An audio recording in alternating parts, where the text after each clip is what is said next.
No, this is great to be here today. Good morning to everyone in Wagged. My name is Dion Arnouse. I'm from Two Badgers Consulting Incorporated, proudly First Nations owned company. I am from the First Nations, Shwapunk territory, and more specifically, like I mentioned before, from the Little Shuswap Indian Band. It's an honor and privilege to be here presenting to you today. And before starting my presentation, Bob has left, but Julie is here. I just wanted to thank the team at the Indigenous Corporate Training for putting on this conference and bringing us together in the spirit of consultation, engagement, and learning about this process. So thank you very much. And thanks to all of you for being here today to listen, learn, and share and dialogue about the consultation process. And as the conference is titled, and with Bob's trademark, working effectively with Aboriginal peoples and expanding our knowledge, which is so important in today's times. This conference is truly symbolic of what consultation is all about, getting together to share ideas on how we can create a greater sense of community and through our work and recognizing our responsibilities in this work, in our decision making, and ensuring we make a best effort in that process to have a positive impact on our communities.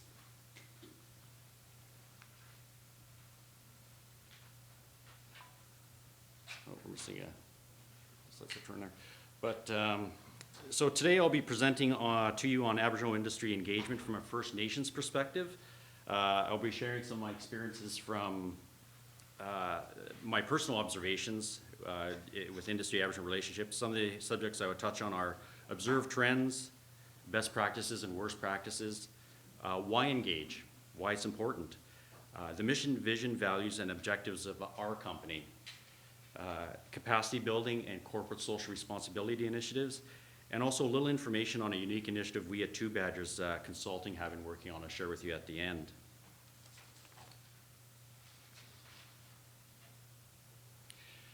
Now, I just thought I'd touch a little bit on my background and experience because I really do believe and feel that it's truly tied into the work I do today. I found that my past experiences and background play an integral part in my consulting work. It is relevant to the work I do and allows me to approach each interaction with the community from a position of understanding and real experience. As one chief said to me in Alberta, he goes, "Dion, I don't have to explain this to you. You've come from the community, you've lived the life, you know the answers to this, you get us." And as a child, in the upper left corner is a picture of myself with my grandmother when I was a little fella there. But that's where it all started. That's where the seed was planted as far as my experiences in learning about my tradition and my culture. I spent my entire childhood with her. She would take me into the forest, show me how to extract birch bark from the trees, the cedar roots, the plants for food and medicinal purposes. So never more has it nailed home now in my work as a consultant when I'm working between industry and government and Aboriginal communities, and especially when connecting with the Aboriginal communities to say, you come from a position of understanding, and it was through those experiences in my past that are truly important to me.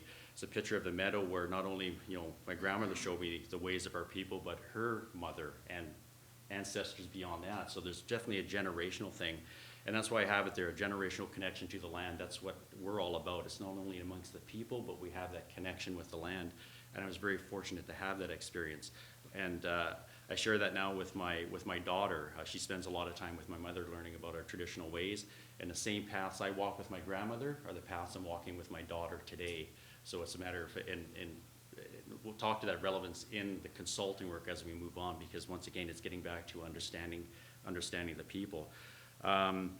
So a story about probably my childhood was my first experience in active listening, because as we walked along the forest with my grandmother, she'd be showing me different things, and I'd be talking away, asking all kinds of questions, and there'd be times where she'd turn around and say, "Dion, you have 2 ears and 1 mouth. Use the one you have more of." And she did that constantly, and I'm still battling with that. Just ask my wife. But it really was about listening. I mean, it's oral culture as far as the language, etc. So that's what was important to her, was she was passing on a tradition, a culture to me through that process. And that still exists today, and it's what's important when you're in an engagement process between Aboriginal communities and industry relations. Also, my mother, who was very much a traditionalist, she spoke the Shwapunk language fluently.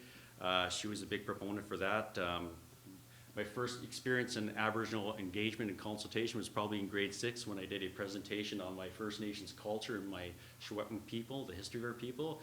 And proud to say that my first time in elementary school, I got an A+ for that presentation. So the kids got it, and they asked a lot of questions afterwards, and I do reflect on that it's a need when we talk about the generational thing with youth and with the people I deal with today with the industry, the importance of passing on the knowledge, etc. Spent my teen years working in a multitude of summer student programs, Aboriginal student reforestation initiatives, worked in the natural gas pipeline industry, sawmill industry as a industrial first aid attendant. So that's where I started to get that industry experience. At 19 years of age, I joined the RCMP Aboriginal Policing Program, so at a very young age. I thought I'd get in early and get out early. Well, I still had a smile on my face and hair in my head. But it was an interesting time in my career because it was very unique. What they did is the RCMP was running a training program that was strictly Aboriginal members only, and is one truth. It was Inuit members, Métis members, and Aboriginals, 32 of us, and we had to work together for 6 months. So when I think of Bob's term about working effectively with Aboriginal peoples, this was a scenario of Aboriginal peoples working effectively together. And we did it. It was a really interesting experience. We had all the cultures come together and work together as a team, and at the end graduate, and it was a really honorable moment for us. We went out there and through my career did a lot of great things. You talk culture shock though, and I always remember one experience when I first arrived at the RCMP Training Academy. I was with another fellow from Alberta, and he was one of the First Nations fellows in the troop also, but he just stood at the gate and he looked in it and he goes, you know what, this isn't for me. And he turned and walked away. And it's one of those things that I think about in my work today as part of the transitional challenges that we face when you're trying to encourage Aboriginal people to take advantage of the opportunities out there, but it's not so easy. You got to think about those transitional things, and that's something that I think about always in the work I do because I saw that experience firsthand. In my role as an Aboriginal police officer, it wasn't only law enforcement. People think police, uniform, law enforcement. Probably 95% of my career, the 22 years I was in the RCMP, is spent in Aboriginal communities in a proactive role. Most of my time was spent out of uniform, and I was implementing proactive initiatives, meeting monthly with chief and council, forming community consultative groups, attending general community meetings to find out what it is their concerns were and how we could work together to address them. So it's a great experience. I worked about 5 or 6 different First Nations communities in my career, and it was a wonderful experience. After I left each one, it was tough because it was like leaving family. You develop some really close relationships, but it was all about gaining that understanding and having an appreciation of the relationship building, and the engagement process was key to the whole process. And just because I wore the uniform and I was First Nations didn't mean anything. Irregardless, they still took me about 6 months to a year and had to be consistent in building the relationship before the people could trust me. So I didn't. It was a humbling experience. It's not just because I'm First Nations I've got an inroad here. No way. It still took some time, and it was another lesson that showed me that you have to invest the time with the community.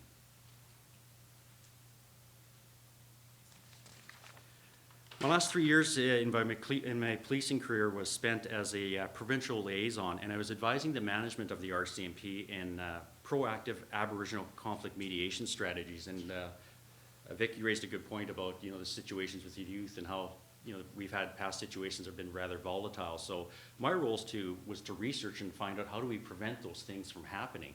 And so it was a great opportunity for me to research the past history of incidents and finding out where things went off the rails and ensuring that didn't happen here in BC. As we all know, to be effective in a negotiation and mediation role, you have to do your homework, you have to do your research. If you walk into a community blind without knowing the culture and the sensitive issues, you're just going to get yourself in trouble. So my focus was to find out as much as possible, do the research, have an appreciation of where the community was coming from, the positions, and getting to the heart of the interests, and making every effort to bring both sides together to meet on common ground.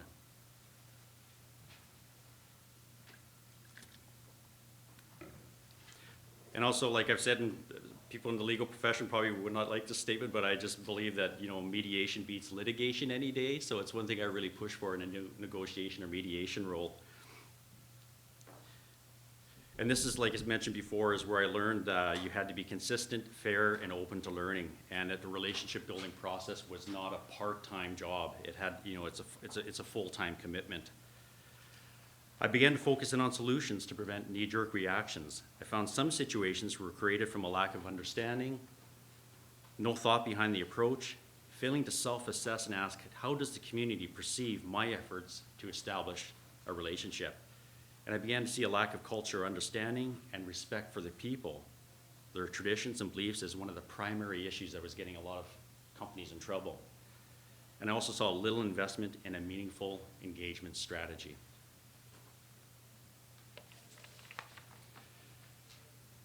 So with trends, I began to see the worst practices and best practices.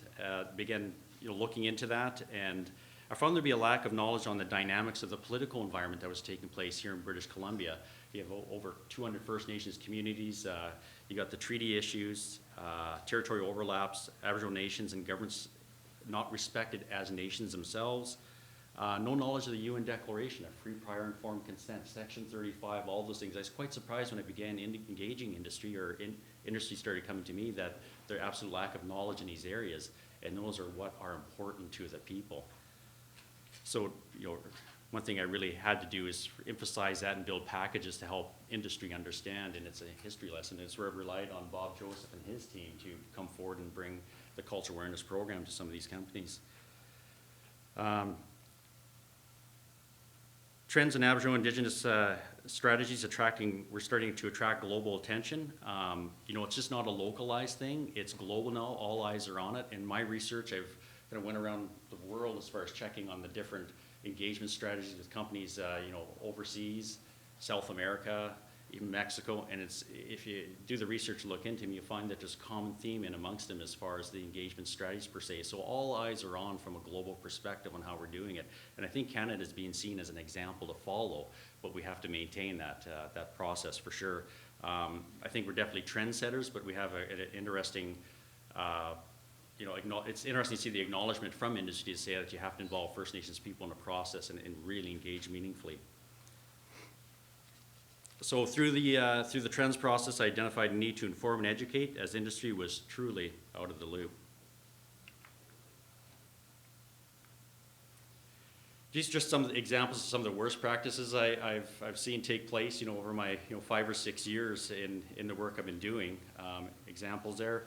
A lot of times industry are not carefully assessing and asking yourself, like, who are you talking to? What is the background of the people you're engaging? What's their position in a community? And are you going in with an I or me attitude when it should be a we attitude, or better yet, a sense of community attitude? And then also having an appreciation for the psychological and physical impact of the project or initiative on the people and the community. And also your industry approach. Is the industry approach symbolic of past experiences for the community? When we talked about the residential school issue or other past unfortunate negotiations or processes with government, et cetera. How do you represent yourself? Once again, it's how you got to ask yourself, how does the community perceive my efforts? And also, another big challenge for a lot of communities is the capacity to meet you partway on any negotiation process. There's a lot of communities where I've seen this, where sometimes you have 8 or 9 people show up from a company, and you maybe only have a chief and 2 council members with a part-time economic development officer. That could be a very intimidating process for some communities, and you got to ask yourself, is this becoming so overwhelming for them? Does this lead to a certain degree of resistance? So you got to make sure and respond accordingly, or meet the community accordingly to their needs, and recognize, do they have the capacity to meet you at the table on these sensitive issues and the process. I have last on the right there, loss of relationship. A lot of times that's something you can't buy back. Once you lose the relationship, it takes a lot of work to reestablish it and recover from it. But in some cases, if you don't, you can never go back. It's usually once you've lost a relationship, it's gone. So that's why it's so critical at the front end to engage in a meaningful fashion and establish that relationship, because if you lose it in any way through a lack of understanding and appreciation for the culture and the traditions, sometimes there's just no going back. Some examples, given the ever-evolving environment with industry and Aboriginal engagement initiatives, there are so many interesting and innovative solutions being created every day. That's what makes this work so exciting for me. if it is being done right and in a meaningful and consistent manner. One thing we continually do at Two Badgers is make an effort to keep on top of the latest and greatest trends. Nope, no worries. No. I find today that the companies that have the greatest success are the ones who consult at the earliest possible moment. They show respect for the culture, traditions, and approach the relationship building process from a position of respect, trust, and transparency. There is no doubt that you achieve better results when you build a relationship and understand the community. Why engage? Well, what I'm starting to see, it's just a new way of doing business with Aboriginal communities and needs to be part of a company policy. It's one thing we do help industry with, is develop these policies, et cetera. It has to be part of how you do business. I think gone are the days of just engaging the internal stakeholder. Engagement processes are much more diverse. More dynamic consideration has to be given to the social, environmental, and economic impacts on the community. In order to be successful, the engagement process has to satisfy a much broader audience, and that means everyone. The community holds the social license. Be sincere and genuine and in it for the long run. And also, social media is a powerful tool and works both ways. There are name, blame, and shame campaigns which can truly impact a company's or government's reputation or destabilize any efforts to establish a relationship with a community. And just as an article I just came past the other day, it's by Future 500, and they quoted a rather interesting term from a research paper by McKinsey and Company. They use the term engage radically. And just a short synopsis of it is, it placed emphasis on in-depth engagement strategies and need to engage both internally and externally, and not to take for granted that once you have engaged, you must be dedicated and consistent. Just as quick as you develop the relationship, you can lose it. And this is one thing I noticed in my travels and talking to elders and chiefs, so on and so forth. It says they only show up and want to be friendly when they want something signed, and we never see them again. And they get very insulted by that process. They're very, honest and forthright. It's what's important to them is like once the relationship is established, they like to see continuance of that relationship. That's what's important, because the trust factor is for the long term. I keep in mind with all my work, and I encourage this with people when they look at how they engage the communities, is you have to think long term here, because it's how we as Aboriginal people see things. It's not a short term initiative. It's for the long term. You're being invited in as part of the family, but it takes time to develop that. Like I said, 6 months to a year for me as an Aboriginal person.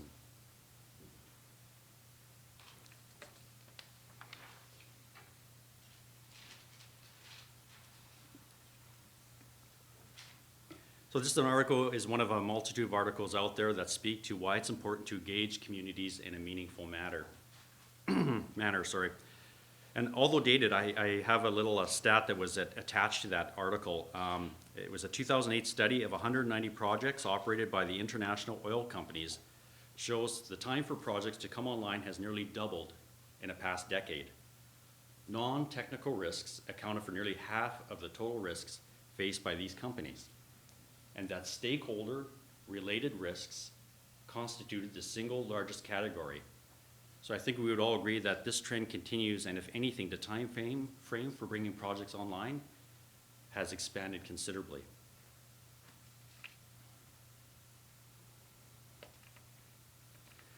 So just a little bit about the company and what we do. After retiring in 2011, I created my consulting business. It was an exciting time for me as a First Nations person.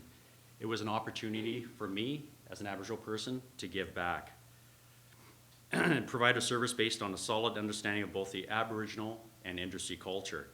I have an appreciation of the challenges, and I'm able to speak from real experience. Just as our tagline reads, we're all about creating effective solutions through meaningful consultation. Our success comes from having a team which is passionate about the work we do. We have a robust research and analysis component with our company to keep on top of the changes and ensure we keep learning, keep evolving, because history is, in my opinion, being written as we move along in today's time. It really is an exciting time, and we're observing trends and shifts not really experienced before for Aboriginal communities. We also make a point of not resting on laurels on past accomplishments and learning from our mistakes in an effort to continually improve the delivery of our service.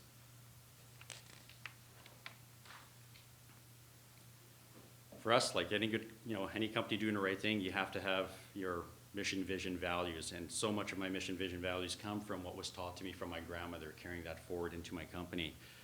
Times are busy for us, but we always take the time out during our weekly team meetings to reflect on our mission, vision, values. It's truly important to me that we not get too far ahead of ourselves. We're busy, we're successful, but to not lose sight of our objectives and what we're trying to do for the communities we provide a service to. I believe that once you lose sight, you become ineffective, and it'll be reflective in the work you do with the community. And at that point, you may as well hang up your consulting hat. At our core, we're all about facilitating the relationships between industry and Aboriginal communities. And we aim to offer an unbiased level of service to both industry and the Aboriginal communities. We receive calls for service not only from industry, but from Aboriginal communities also. We're starting to get a lot of calls from chiefs and economic development officers asking for help in community or on the capacity development projects, et cetera. So that is a good sign. They're reaching out saying, we have to build ourselves up to a certain point because we do need the help, and they're seeking out our services, which is a really positive thing. And sorry, industry, but we only offer Aboriginal discounts on our fees. So yeah, they get the deal.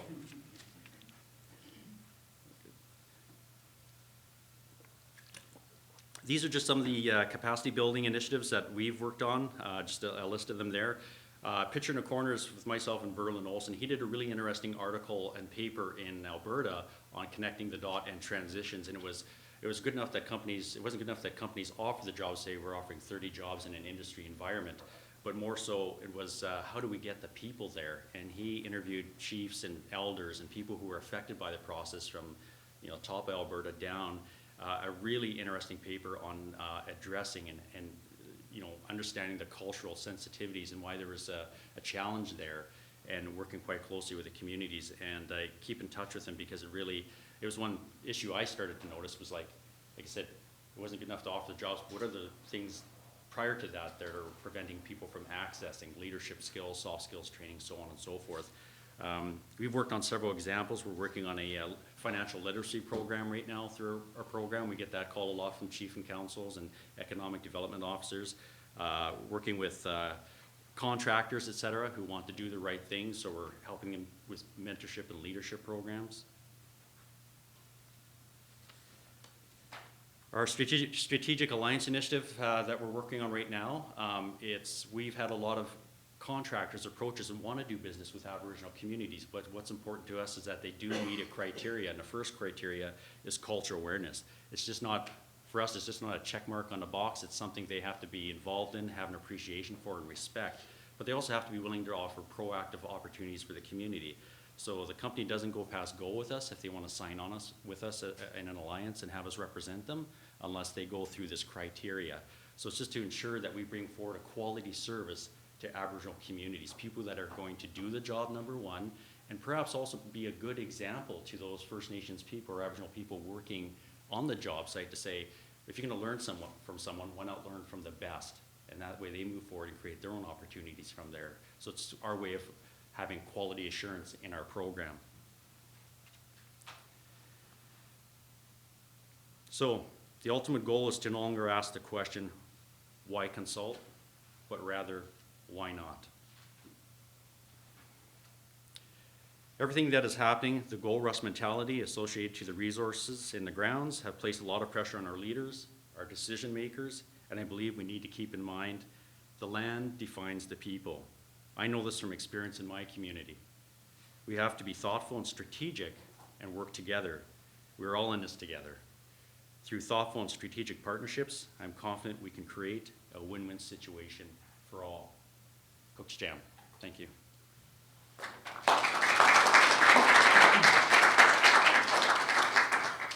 We've got a few minutes before the nutrition break, and there's a hand up, Vic, again. Sorry to dominate, but no. Good presentation, Dion. Thank you. I've got 100 questions, but on the trust issue, I just wonder why it takes so long as an Aboriginal to build that trust going into Aboriginal communities. Is it the fact that they see that you're working for this large organization and they think that you're part of that and you're a sellout, or why, I mean, you're going in there with their interest at heart. Yeah. And It's a good question, Mick. I think part of it is a two-way street as far as cultural awareness. It was not only myself going and understanding the culture, but I also had to make a point of educating chief and council on what it was I was trying to do from the, if we're talking the federal government, my job, my time in the RCMP. And a lot of it was educating them as to the policing process also. So we kind of had a cross-cultural awareness process going on that helped them understand, but absolutely, I was wearing the E-man's uniform, right? So that was a really tough thing as an Aboriginal member. It was no easy street, but once I began to see the value of the program, it wasn't a law enforcement role per se, but to work closely. But that's being innovative, thinking outside of the box, was getting out of the uniform and showing up just in golf shirt and jeans in the community and just hanging out with, you know, doing youth programs, volunteering my time. The community consultant groups were rather dynamic and interesting. I made sure that they had one person from the elected leadership, elder, a youth, someone from economic development. It was a well-rounded group that we worked together, and it was basically listening to them. Active listening is like, what is it that we can do to work together to solve problems in the community? But yeah, it was, like I said, it was humbling because I thought, I just took for granted, I'm Aboriginal, this is going to be easy, I'm just gonna step in and everybody's gonna love me.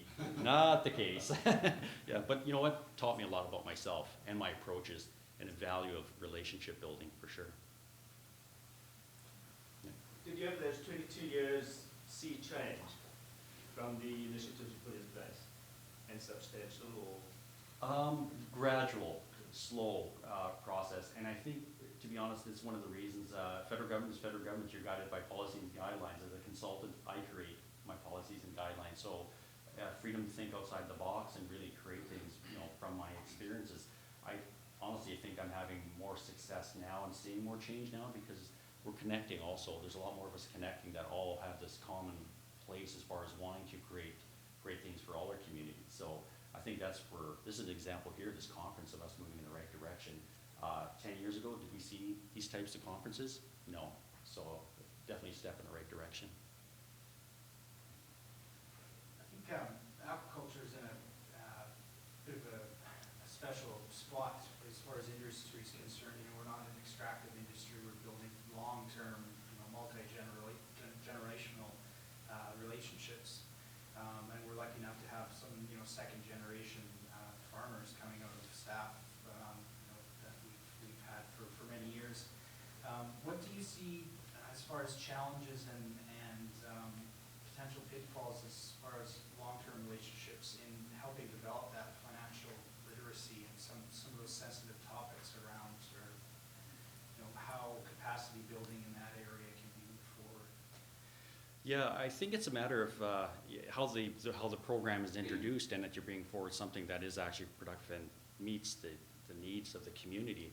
I think what's happening is you're seeing the industry interest is there. There's no question about it. I mean, we're seeing this paradigm shift take place, but it's in order to make that process work or to be successful, you have to have things in place. And it's one thing I'm starting to hear a lot more of is on the financial literacy area for all kinds of reasons. I mean, you know, like say Aboriginal communities are open for business, but of course you need the capacity there. And you know, through financial literacy, that's when you begin to then start maybe create small business opportunities or plant a seed, or they help the communities manage the financial component of what's the spin-off so many industry agreements or what have you. And there's a lot of communities, you know, they're having $200-300 million thrown at them, and it's a shock to the system. I mean, my community is going through that personally right now, so it's interesting to see the changes. And that's one of the challenges that keeps coming up is, you know, working towards. And that's what I try to do carefully is you get out there and research. I'm doing work right now with a team to develop a financial literacy program, not only for youth, but on up to helping First Nations leadership manage their finances. You raised a very good point about, you know, understanding the culture of, you know, the two nations. There's a lot of, you know, effort going into understanding First Nations culture. How much is there, and I know that your company does a lot of that too right now, does the First Nations people try to understand the other side of the equation? How do we work on the outside of their culture and all? No, absolutely. I think that's a really good point because a lot of times that process isn't explained. We're just, you know, they speak to perhaps a project, but you know, First Nations coming from a visual perspective, painting a picture of that. And a lot of times once they have the process defined to them carefully, I remember going to one consultation meeting, they wanted to present to the community on the project itself. And how they did that is they threw these 3 binders down there on this thing. Here, this is what it's about here, and left about an hour for questions afterwards. But I think it's about taking the time, and it's an interesting concept when I talk about that cross-cultural awareness. It's also maybe taking the time to set up a program, and it's all in how you present it back to the community to say, look, this is how industry functions. If it's a mining project, this is a mining process from A to B, and clearly defining it, and it's all down to the visuals. I just attended a meeting here in Edmonton where they spoke to that. There's a need for it, and I think there's a lot of innovative ideas out there on how to do it, but I think there's definitely a need to do that. But it's being sensitive to the community also, and presenting that.